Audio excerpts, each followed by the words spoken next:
जय हिंद दोस्तों। एक बार घर में आग लग गई और सभी लोग उस आग को बुझाने में लगे। उस घर में एक चिड़िया का घोंसला भी था, तो वो चिड़िया भी अपनी चोंच में पानी भर रही थी और आग पर डाल रही थी। वो बार बार जाकर पानी लाती और आग पर डालती, आग को बुझाने का प्रयास कर रही थी। जल्दी जल्दी दौड़ दौड़ कर उड़ उड़ कर, जैसे सब लोग बाल्टी लाकर पानी डाल रहे थे। वहीं दूर एक कौवा बैठा था और यह सब देख रहा था। वो चिड़िया से बोला, अरे पगली, तू कितनी भी मेहनत कर ले, तेरे बुझाने से ये आग नहीं बुझेगी। तू क्यों परेशान है? तेरे बुझाने से इतनी भड़कती आग बुझ जाएगी। देखो इतने लोग तो जुटे हैं, तू क्यों परेशान हो रही है? तो उस चिड़िया ने बोला, मुझे पता है मेरे बुझाने से आग नहीं बुझेगी, लेकिन जब भी इस आग का जिक्र होगा तो मेरी गिनती बुझाने वालों में होगी और तेरी गिनती तमाशा देखने वालों में। दोस्तों, हमारी ज़िंदगी में भी ऐसे बहुत से लोग होते हैं जो हमारी मेहनत नहीं बल्कि हमारे हारने का तमाशा देखना ज़्यादा पसंद करते हैं। ऐसे लोगों को पहचानना ज़्यादा मुश्किल नहीं है। ये वही लोग होते हैं जो आपको बात बात पर ताना मारते हैं। ये लोग आपको हमेशा डिस्टर्ब करते रहते हैं। इसलिए ऐसे लोगों से खुद को हमेशा दूर रखने का प्रयास करो और याद रखो कि आप अकेले ही बहुत कुछ कर सकते हैं। बस खुद पर विश्वास बहुत ज़रूरी है। और तो सारी दुनिया केवल तमाशा देखने के लिए है, उसे तमाशा देखने में ही मज़ा आता है। एक बार एक केकड़ा समुद्र किनारे अपनी मस्ती में चला जा रहा था मज़े से, और बीच बीच में पीछे मुड़कर वो अपने पैरों से बने निशान को देखता जा रहा था। वो थोड़ा आगे बढ़ता और फिर मुड़कर पैरों के निशान देखता और उनसे बनी अपने पैर के निशान को देखकर वो खुश हो जाता। इतने में एक तेज लहर आई हवा की। उसके पैरों के सब निशान मिट गए। इस पर केकड़े को बड़ा गुस्सा आया। उसने लहर से कहा, मैं तो तुझे अपना मित्र मानता था, पर तुमने ये क्या किया? मेरे बनाए सुंदर पैरों के निशान को ही मिटा दिया। कैसी दोस्ती है तुम्हारी? केकड़े की बात सुनकर लहर बोली, वो देखो पीछे से मछुआरे आ रहे हैं और वो पैरों के निशान देखकर ही केकड़ों को पकड़ रहे हैं। मेरे दोस्त, तुमको वो पकड़ न लें, बस इसलिए मैंने तुम्हारे पैरों के निशान मिटा दिए। सच यही है कि कई बार हम सामने वाले की बातों को समझ नहीं पाते और अपनी सोच के अनुसार उसे गलत समझ लेते हैं, जबकि हर सिक्के के दो पहलू होते हैं। अपने मन में किसी के लिए बुरा भला सोचने से बेहतर है कि बातों को सही से समझकर ही निष्कर्ष निकालें। उसके मतलब को हमेशा गलत मत समझें। एक नदी के किनारे कुछ बच्चे खेलते हुए रेत के घर बना रहे थे। किसी का पैर किसी के घर को लग जाता और वह बिखर जाता। इस बात पर झगड़ा हो जाता। थोड़ी बहुत बचकानी उम्र वाली मारपीट भी हो जाती। फिर वह बदले की भावना से सामने वाले के घर के ऊपर बैठ जाता और उसे मिटा देता और दोबारा से अपना घर बनाने में सारे बच्चे तल्लीन हो जाया करते। यही बच्चों का काम था। महात्मा बुद्ध चुपचाप एक ओर खड़े यह सारा तमाशा अपने शिष्यों के साथ देख रहे थे। बच्चे अपने माँ आप में ही मशगूल थे, तो किसी ने उनकी तरफ ध्यान भी नहीं दिया कि कोई हमें देख रहा है। इतने में एक महिला ने आकर बच्चों से कहा, शाम हो गई है, तुम सब अपने घर जाओ, तुम्हारी माताएं तुम्हारा रास्ता देख रही हैं। बच्चों ने चौंकते हुए देखा। दिन बीत गया है, सांझ हो गई है, तो अंधेरा होने वाला है। अब तो हमें घर जाना चाहिए। इसके बाद वे अपने ही बनाए घरों पर उछले कूदे। सब मटिया मेट कर दिया और किसी ने नहीं देखा कौन किसका घर तोड़ रहा है, और सब बड़े ही मज़े से कूद फांद करते हुए घर को तोड़ डाले। सब बच्चे भागते हुए अपने घरों की ओर चल दिए। महात्मा बुद्ध ने अपने शिष्यों से कहा, तुम मानव जीवन की कल्पना बच्चों की इस खेल से कर सकते हो, क्योंकि तुम्हारे बनाए शहर, राजधानियाँ सब ऐसे ही रह जाती हैं और तुम्हें एक दिन यह सब छोड़कर जाना ही होता है। तुम यहाँ ज़िंदगी की भाग दौड़ में सब भूल जाते हो और खुद से कभी नहीं मिल पाते, जबकि जाना तो सबका तय ही है। इसलिए कभी भी अधिक लंबा सोचकर समय बर्बाद नहीं करना चाहिए, वर्तमान में जीना चाहिए। यही जीवन की अच्छी सीख। एक दिन बुद्ध बनने के बाद गौतम एक पेड़ के नीचे जाकर बैठ गए। इसलिए नहीं कि एक पेड़ बैठने के लिए सबसे अच्छी जगह है, बल्कि इसलिए कि वह उस समय की एकमात्र अचल संपत्ति थी।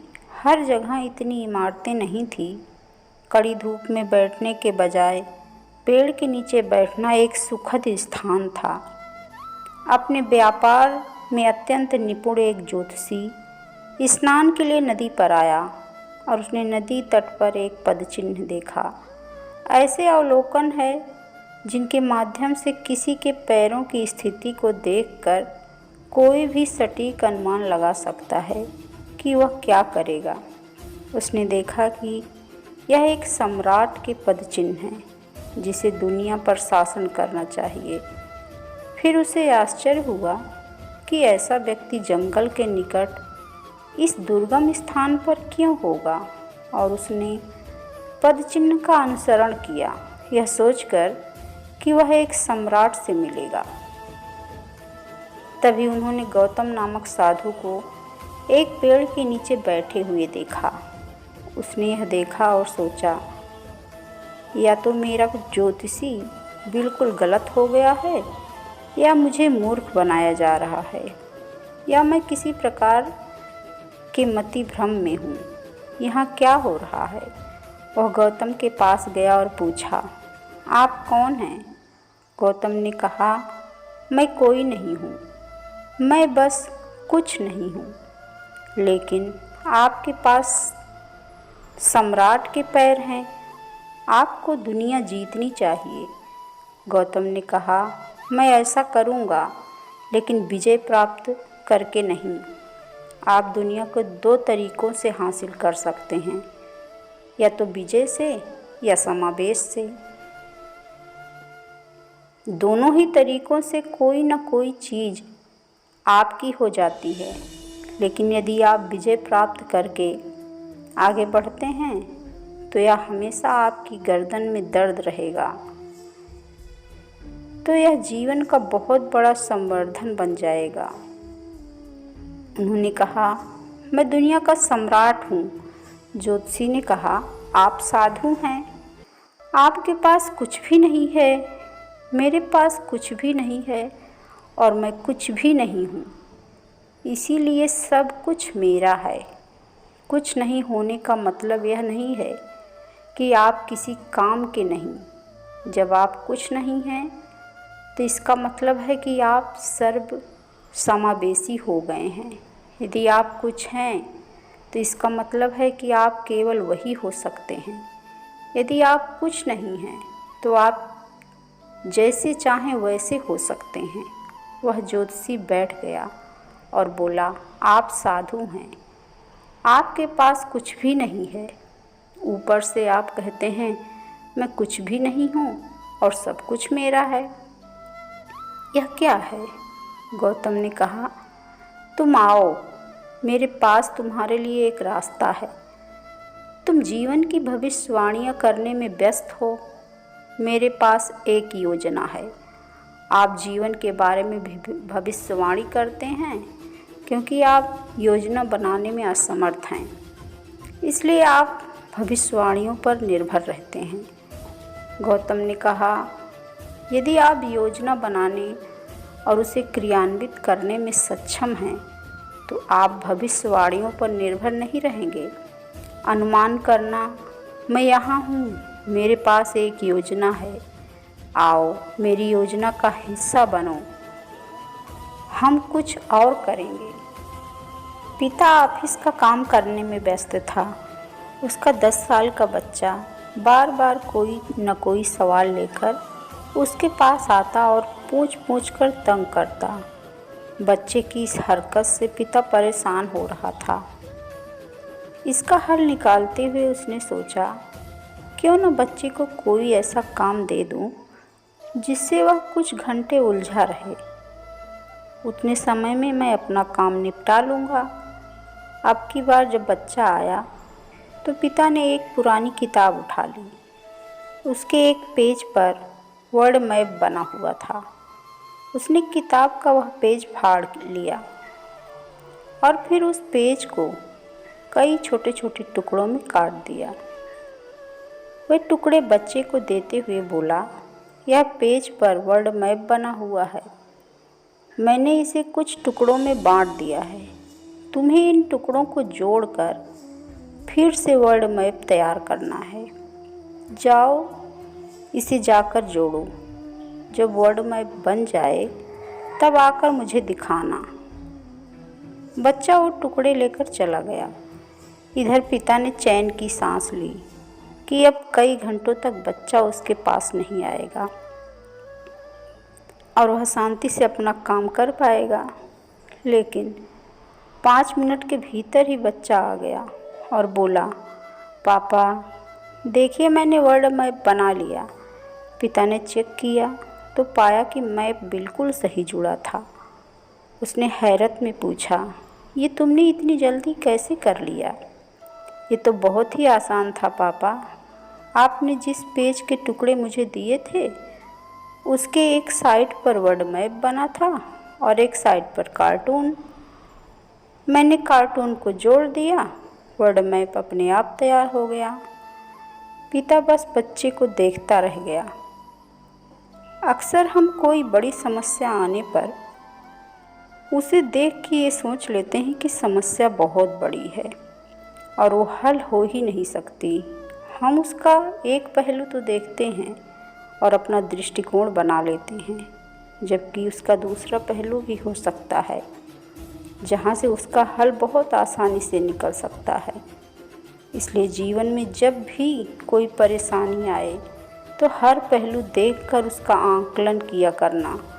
कोई न कोई आसान हल ज़रूर मिल जाएगा। एक छोटा सा 5 साल का बच्चा रमेश दोस्तों के साथ खेल रहा था। खेलते खेलते रमेश विरोधी दल पर भारी पड़ रहा था। तभी अचानक दोनों दल में कहासुनी हो गई। दूसरे दल का एक बड़ा लड़का रमेश से लड़ने लगा और काफ़ी समय झगड़ा चलने के बाद वह लड़का कहता है, नौकर है, नौकर की तरह ही रहा करो। इस पर रमेश कुछ असहज और घबरा जाता है। यह बात उसके दिमाग में गूंजने लगती है। इस शब्द को वह कभी भुला नहीं पाता। बड़ा होकर रमेश ने एक बड़ी कंपनी में नौकरी पाई। अब वह नौकर नहीं बल्कि मालिक था। उसके साथ कई छोटे बड़े कार्य करने वाले लोग का हुजूम था। एक दिन जब वह लिफ्ट से नीचे उतरा तो देखता है कि एक पढ़ी लिखी महिला जो अभी अभी बड़ी गाड़ी से उतरी है, वह सुरक्षा में तैनात महिला गार्ड को अपशब्द और गाली गलौज कह रही है।